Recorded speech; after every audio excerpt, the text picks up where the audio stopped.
જય સ્વામિનારાયણ. ફરી પાછું આજે 9th વિજ્ઞાનમાં તમારું સ્વાગત છે. ગયા લેક્ચરમાં આપણે પરમાણુનું બંધારણ જે થોમ્સન નામના વૈજ્ઞાનિકે એ વાત કરી કે ભાઈ હકીકતમાં પરમાણુ જેની મર્યાદા હતી કે પરમાણુ આખો અંદરનો ભાગ સખત છે, પણ હકીકતમાં એવું નથી. જે આપણને રુથરફોર્ડ નામના વૈજ્ઞાનિકે થોમ્સન નામનો વૈજ્ઞાનિકો એવું માનતો હતો કે કેન્દ્રની અંદર ધન વિસ્ફોરિત પ્રોટોન અને બાહ્યતમ કક્ષામાં ઇલેક્ટ્રોન પરિભ્રમણ કરતો હોય અને ઇલેક્ટ્રોન છે તેમાં ઝઘડીતો હોય. અને બીજી ધારણા એવી કરી કે કેન્દ્રની અંદર પ્રોટોન અને બાહ્યતમ કક્ષામાં ઇલેક્ટ્રોન હંમેશા સમાન માત્રામાં હોય, જેને લીધે વિસ્ફોરની દ્રષ્ટિએ તટસ્થ હોય. ત્યારબાદ જેની મર્યાદા થઈ એ રુથરફોર્ડ નામનો વૈજ્ઞાનિક સમજાવે કે હકીકતમાં કે આ પરમાણુ ની અંદરનો ભાગ છે સખત છે. તેના આલ્ફા કિરણનો પ્રયોગ આપણે ગયા લેક્ચરમાં જે વાત કરી કે આલ્ફાના કિરણોનો પ્રયોગ સોનાના વરખ ઉપર આપાત કરી એટલે કે બબાર્ડિંગ કરી અને એવું સાબિત કર્યું કે 12000 જ્યારે આલ્ફા કિરણો આપાત કર્યા ત્યારે એક કિરણ છે નિભાવતું થયો, મતલબ કે આખો ભાગ છે સખત નથી. ત્યારબાદ જે બોહર નામના રુથરફોર્ડ નામના વૈજ્ઞાનિકની મર્યાદા હતી કે બાહ્યતમ કક્ષામાં રહેલો ઇલેક્ટ્રોન એ પરિભ્રમણ કરતો એની ઊર્જા જ્યારે ગુમાવે ત્યારે ઇલેક્ટ્રોન છે જે અંદર ન્યુક્લિયસની અંદર ધન વિસ્ફોરિત પ્રોટોન હોય એની સાથે અથડામણ કરે, પણ હકીકતમાં એવું બનતું નથી.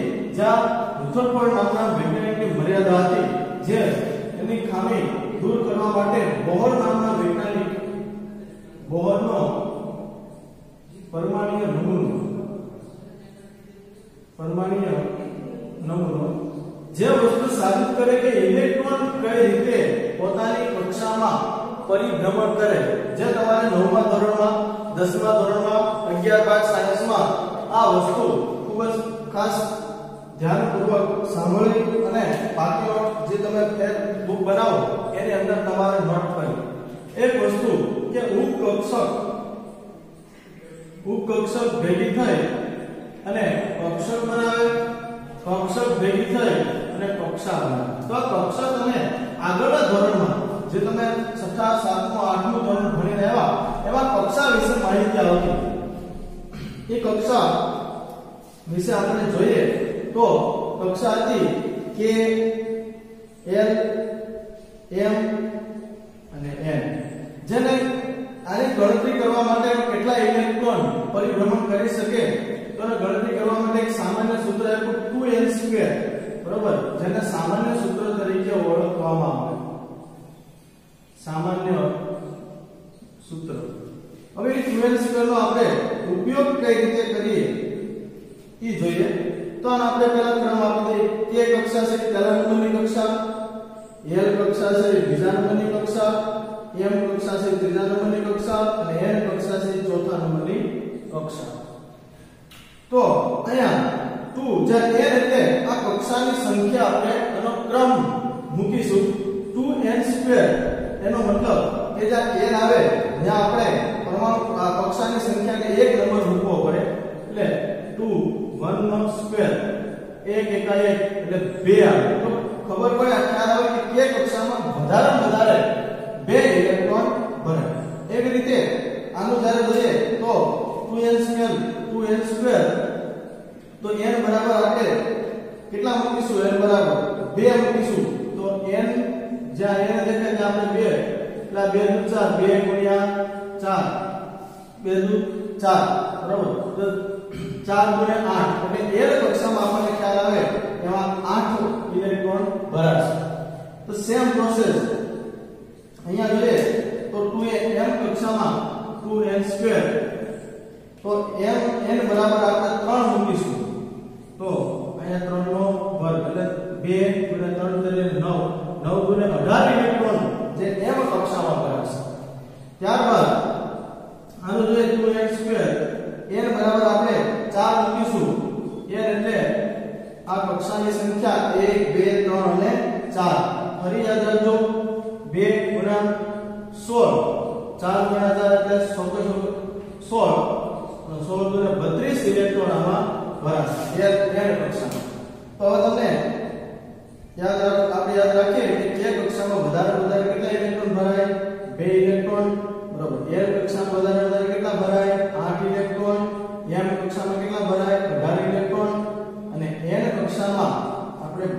ઇલેક્ટ્રોન બને। તો ખાસ એના ગણતરી તમારે યાદ રાખવી, પાટી નોટમાં જે તમે નોટ વાપરતા હોય એમાં આ નોટ તમારે ઉતારવી। તો આ કક્ષક જોઈએ તો મેં તમને ઉપકક્ષક ભેગી થઈને કક્ષક બને, કક્ષક ભેગી થઈને કક્ષા બને। તો એ જોઈએ કે કક્ષક કઈ રીતે બને છે। તો કક્ષક ગણવા માટે S P D અને F, તો આ ખાસ જોજો કે આપણે બે કક્ષક ભેગી થઈને કક્ષા કઈ રીતે બને એ ખાસ તમારે ધ્યાન રાખવું। અહીંયા એકી સંખ્યા અને બેકી સંખ્યા, યુગ્મિત અયુગ્મિત સંખ્યા એવો શબ્દ વાપરવામાં આવે, અયુગ્મિત અને યુગ્મિત। હવે એમાં કઈ રીતે ભરાશે? તો પહેલા આપણે અયુગ્મિત સંખ્યા તમને યાદ રાખીએ આપણે કે S કક્ષક હોય તો એમાં 1, આમાં 3, આમાં 5 અને આમાં 7, એનો મતલબ કે એકી સંખ્યા આપણે યાદ રહે S કક્ષક છે। આ ખાસ યાદ રાખજો, અને આપણે કક્ષક તરીકે ઓળખવામાં આવે આ કક્ષક। તો ઉપકક્ષક કયા? તો આમાં આવે dx dy અને dz, dx dy dz, dx x નો y નો વર્ગ dx નો વર્ગ। તો યુગ્મીકરણ થાય એનો મતલબ કે ડબલ થશે। તો S કક્ષકમાં વધારે કેટલા ઇલેક્ટ્રોન ભરાય? તો કે ડબલ કરો એટલે 2 ઇલેક્ટ્રોન। તો અહીંયા જો તમે k કક્ષામાં કેટલા ઇલેક્ટ્રોન ભરાશે? આપણે k બરાબર કેટલું હતું?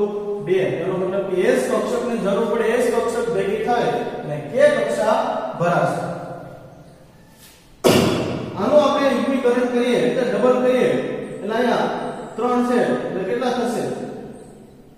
કેટલા આપણે ભરવાના છે? અહીંયા L બરાબર 8 બરાબર, તો 3 ને 3 6, તો L કક્ષામાં તો આના S કક્ષકના 2 અને P કક્ષકના 2 એટલે અહીંયા 2 + 6 બરાબર 8 બને। એનો મતલબ કે S કક્ષક અને P કક્ષક ભેગી થાય અને L કક્ષાથી ભરાશે 8 ઇલેક્ટ્રોન। અહીંયા જો આપણે અહીંયા 8 ઇલેક્ટ્રોન લખ્યા। એવી રીતે D કક્ષક જોઈએ તો આનું યુગ્મીકરણ થાય એટલે 10 ઇલેક્ટ્રોન ભરાશે D કક્ષકમાં। તો D બરાબર તો S P અને D, તો આમાં જોઈએ 2 + 6 + D, D માં બરાબર કેટલા છે? 10। તો આનો આપણે ટોટલ કરીએ તો 16, 10 ને 6 16 અને 2 18 ઇલેક્ટ્રોન। તો અહીં આપણે દેખાશે કે 18 ઇલેક્ટ્રોન છે D કક્ષામાં ભરવા માટે S P અને D કક્ષકની જરૂર પડે। સેમ પોઝિશન અહીંયા F કક્ષક છે ડબલ કરીએ 14 થશે। તો F બરાબર તો આમાં જોઈએ S P D અને F કક્ષકની જરૂર પડે। જોઈએ કે આપણે 32 ઇલેક્ટ્રોન ભરવાના છે। 32 કઈ રીતે થશે? તો S કક્ષકના 2 અને 6 અને 10 અને 14, આ બધાનો આપણે ટોટલ કરીએ એટલે 10 ને આ 16, 10 ને 24, 24 ને 6 30, 30 ને 2 32, એટલે 32 ઇલેક્ટ્રોન છે આમાં D કક્ષામાં ભરાશે, N કક્ષામાં ભરાશે। N અહીંયા N કે S P D અને F કક્ષક ભરવા માટે બરાબર S P D અને F કક્ષકની જરૂર પડે। હવે આ કક્ષક કઈ રીતે ભરાય? તો ત્રણ વૈજ્ઞાનિકો આવે અને જે વાત કરી આપણે સમજવાનો પ્રયત્ન કરીએ કે આ તમને ખ્યાલ આવશે કે એને સામાન્ય સૂત્ર જે આપેલું એની ઉપરથી આપણે આ ભવન નામના વૈજ્ઞાનિકે એ વસ્તુ સાબિત કરવા માટે માંગે છે કે ઇલેક્ટ્રોન કક્ષકની અંદર કઈ રીતે પરિભ્રમણ કરે। તો આનું સૂત્ર છે 2n2। એમાં ગણતરી કરવા માટે તમારે પહેલા કક્ષામાં ક્રમ આપી દેવાનો k l m અને n। તો k કક્ષામાં 1, l માં 2, m માં 3 અને n ના 4 નંબર આપો અને n જ્યાં છે ત્યાં કક્ષાનો ક્રમ મૂકો તો તમને k કક્ષા k l m અને n એના જેટલા પણ ઇલેક્ટ્રોન ભરાય એ આપણને ખ્યાલ આવે। 2, 8, 18 અને 32 ઇલેક્ટ્રોન તમારે કક્ષામાં યાદ રાખવાના। અને કક્ષકની વાત કરીએ તો S P D અને F એટલે કક્ષક કહેવાય। આ કક્ષા તમને જે તે પાઠ્યપુસ્તકમાં આપ્યું છે કે કક્ષા કઈ છે તો k l m અને n બતાવવાનું, અને કક્ષક પૂછે તો S P D અને F બતાવવાનું। જે તે તત્વો છે એમાં ઇલેક્ટ્રોન કઈ રીતે ભરાય, હાઇડ્રોજન હોય એમાં ઇલેક્ટ્રોન કઈ રીતે ભરાય એ વસ્તુ આપણે ત્રણ વૈજ્ઞાનિકો હતા આઉબઉ, પાઉલી અને હુન, જે વૈજ્ઞાનિકે વાત કરી એના પ્રમાણે આપણે કક્ષક ભરશું અને એના પરથી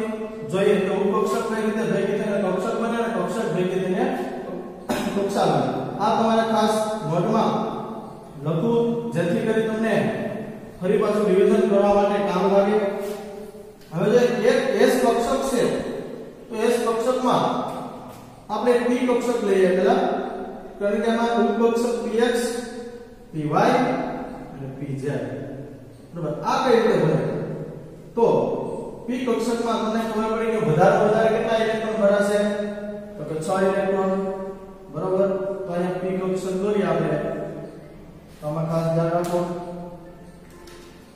તો કે 1 2 અને 3 આ વચ્ચે અંદરની નિશાની ઇલેક્ટ્રોન દર્શાવવા માટે તમે આમ સંકેત વાપરો તો ચાલે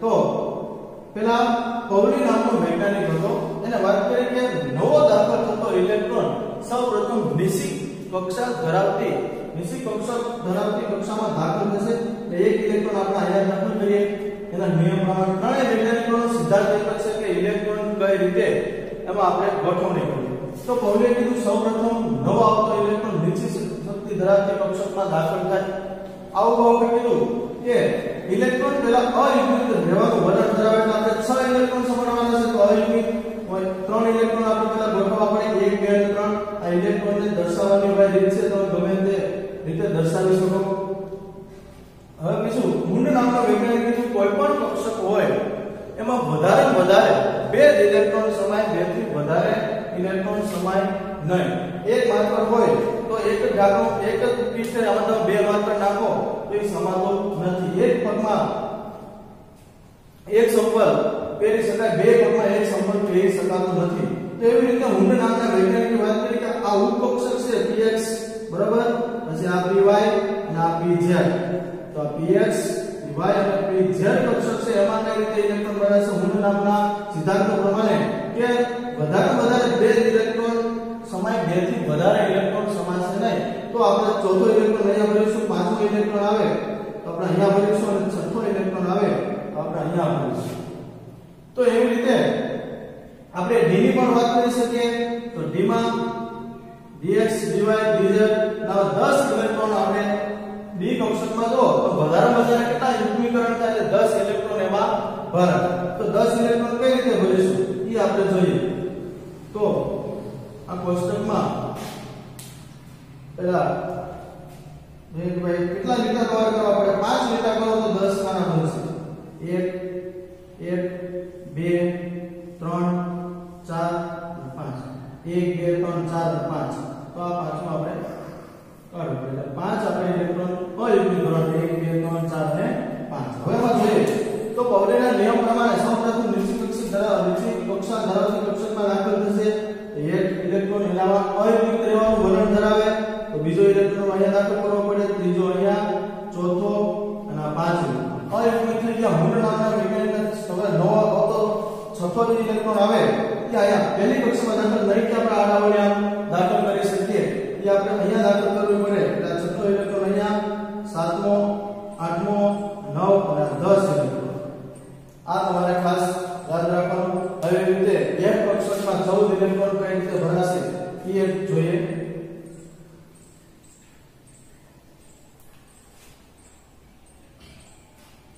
એક કક્ષક જોઈએ તો એમાં 14 ઇલેક્ટ્રોન સમાવવાનો છે એટલે 1 2 3 4 5 1 2 3 4 5 6 6 ને 7 એટલે 7 ઇલેક્ટ્રોન તમારે અયુગ્મિત છે એ ભરવા પડે ઇલેક્ટ્રોન દર્શાવવાની રીત આપણને ખ્યાલ છે આવી રીતે દર્શાવી શકીએ 1 2 3 4 5 6 અને 7 આ 7 ભરાણા પછી યુગ્મીકરણ થાય એટલે ફરી પાછું અહીંયા આવવાનું 8 9 10 11 12 13 અને 14 જે આ ઇલેક્ટ્રોન દર્શાવવાની રીત છે આવી રીતે s p d અને f તો s કક્ષકમાં તો 2 ઇલેક્ટ્રોન ભરાય એટલે આમાં એક ઇલેક્ટ્રોન અને બીજો ઇલેક્ટ્રોન આવે તો એને આપણે આવી રીતે બતાવી શકીએ જે તમારે જતા તત્વોમાં ઇલેક્ટ્રોન કઈ રીતે ભરાય એના માટે તમારે ખાસ આ યાદ રાખવાનું હવે આપણે જોઈએ હાઇડ્રોજનમાં કઈ રીતે ઇલેક્ટ્રોન ભરાય હિલિયમમાં ઇલેક્ટ્રોન રચના કઈ રીતે લખી શકાય બરાબર તો એના વિશે આપણે જોઈએ તો હાઇડ્રોજન 4-5 આપણે તત્વો જોઈએ તો હાઇડ્રોજન છે તો એટોમિક નંબર ઓફ જેડ તમને ખબર છે પરમાણુ ક્રમાંક એટલો છે પહેલા નંબરનો તત્વ છે તો એ ભરીએ તો આમાં વનેશ કક્ષક આવશે વનેશ કક્ષક એટલે એક ઇલેક્ટ્રોન ભરાશે તો આપણે આની ઇલેક્ટ્રોન રચના પણ દોરતા જઈએ એક ઇલેક્ટ્રોન એવી રીતે S કક્ષકમાં આપણે વધારે ઉષ્મીકરણ થાય છે 2 ઇલેક્ટ્રોન સુધી સમાવી શકીએ એટલે બીજો ઇલેક્ટ્રોન આપણે હિલિયમ છે એટલે એટોમિક નંબર ઓફ Z આ He તો Z બરાબર 2 આપણે લખી શકીએ તો આમાં 1s કક્ષકમાં હજી પણ અહીંયા જગ્યા છે તો અહીંયા 1s ઉપર આપણે 2 કરશું એનો મતલબ કે 2 ઇલેક્ટ્રોન બતાવીએ તો આમાં કેટલા ઇલેક્ટ્રોન સમાશે 2 ઇલેક્ટ્રોન સમાય અહીંયા 1 ઇલેક્ટ્રોન આ બતાવી આપણે પહેલો ઇલેક્ટ્રોન અને બીજો ઇલેક્ટ્રોન આવશે અને આવી રીતે બતાવશું તો આપણે હવે વધારે ઇલેક્ટ્રોન આવે